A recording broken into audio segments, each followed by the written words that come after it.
Halo semuanya, tahu nggak sih kalau bulan Juli itu udah mulai masuk musim panas di Korea? Dan kalian tahu nggak sih kalau di musim panas ini ada beberapa hal-hal menarik yang biasanya menjadi kebiasaan oleh masyarakat Korea. Hal ini seperti makanannya, tontonannya, dan kebiasaan-kebiasaannya. So, aku di sini mau bahas salah satu makanan yang menjadi favorit di musim panas Korea dan tontonan apa aja yang bisa kalian nikmati saat musim panas di Korea. Happy watching. Pertama, aku mau share makanan yang biasa dikonsumsi oleh masyarakat Korea di musim panas. Pertama adalah bingsu. Bingsu mungkin kalau di Indonesia kalian mengetahuinya sebagai es serut ya. Nah, bingsu sendiri adalah a Korean summer classic. Bingsu merupakan makanan penutup berupa es serut yang hadir dalam berbagai topping dengan kacang merah atau biasa disebut sebagai pat bingsu yang paling ikonik. Nah, di Korea ini kamu dapat mengharapkan bingsu yang over the top, bahkan ada juga beberapa yang disajikan dengan sepotong cheesecake sebagai topping. Tahu nggak sih kalau bingsu ini menjadi makanan favorit semua kalangan, bukan hanya remaja tapi juga berbagai usia di Korea. Nah, kalau ke Korea wajib banget buat cobain bingsu. Nah, selanjutnya aku mau bahas nih makanan yang kedua.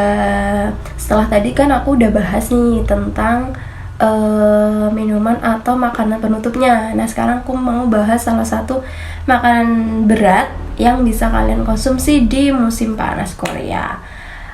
Salah satu rekomendasiku adalah makguksu. Tada!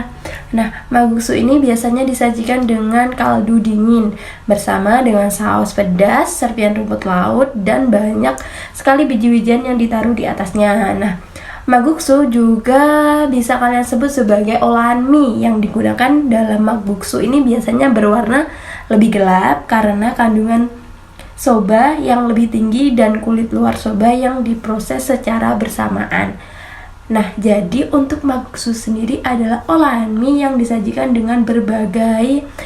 Selain memiliki makanan khas di musim panas Korea, tentunya salah satu budaya di Korea dalam musim panas adalah menikmati tontonan yang cukup ikonik untuk disaksikan di musim panas, yaitu adalah film horor. Tahu nggak sih kalau film horor di Korea itu ada banyak banget, udah dari bertahun-tahun yang lalu bahkan, dan sangat legend ya. Aku udah pernah menonton salah satu film horor yang menjadi series dari series pertama sampai 2021 saat ini, yaitu series yang ke-6. Nah, kalian pasti dari gambaran ini udah tahu kan film horor apa yang mau aku sebutin kali ini. Bener banget, filmnya adalah The Whispering Corridor mulai dari tahun 1998 sampai 2021. Rekomendasi film horor pertama yang mengawali series Whispering Corridor sampai ke-6 di tahun 2021 adalah Whispering Corridor 1 Joigo Gudam tahun 1998. Film horor ini menjadi legenda film horor terbaik di Korea di tahun tersebut sampai sekarang, yang menjadikannya terus diproduksi dari tahun ke tahun.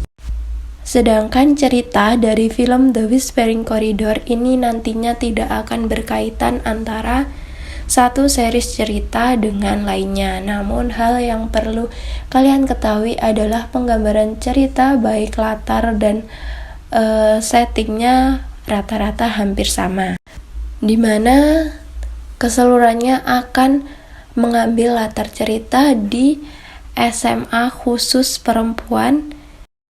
Series pertama diawali dengan cerita di malam hari sebelum hari pertama masuk sekolah.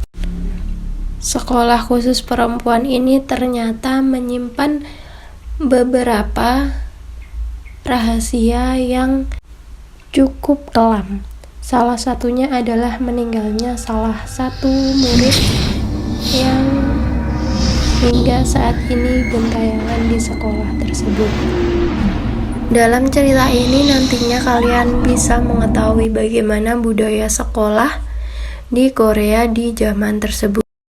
Selain itu, pengambilan set cerita mayoritas berada di ruang lingkup sekolah baik pagi hari maupun malam hari.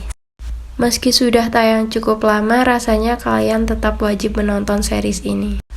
Sedangkan series berikutnya setelah serial Whispering Corridor sudah tayang beberapa kali adalah series paling terbaru yang terbit atau tayang di tahun 2021.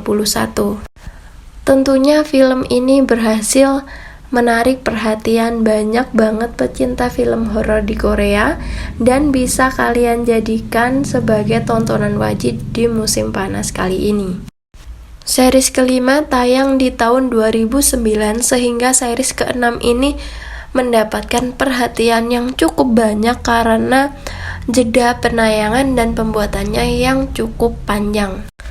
Sama dengan cerita lainnya, Whispering series 6 ini juga bertemakan tentang sekolah khusus perempuan dan seorang guru.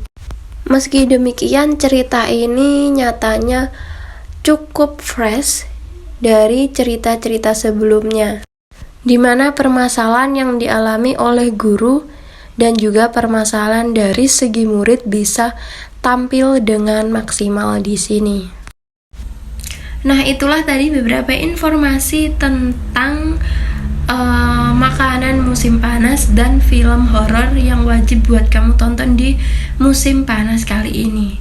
So, jangan kemana-mana, tetap pantau terus channel ini untuk dapatkan informasi menarik lainnya yang aku share setiap bulannya. Terima kasih.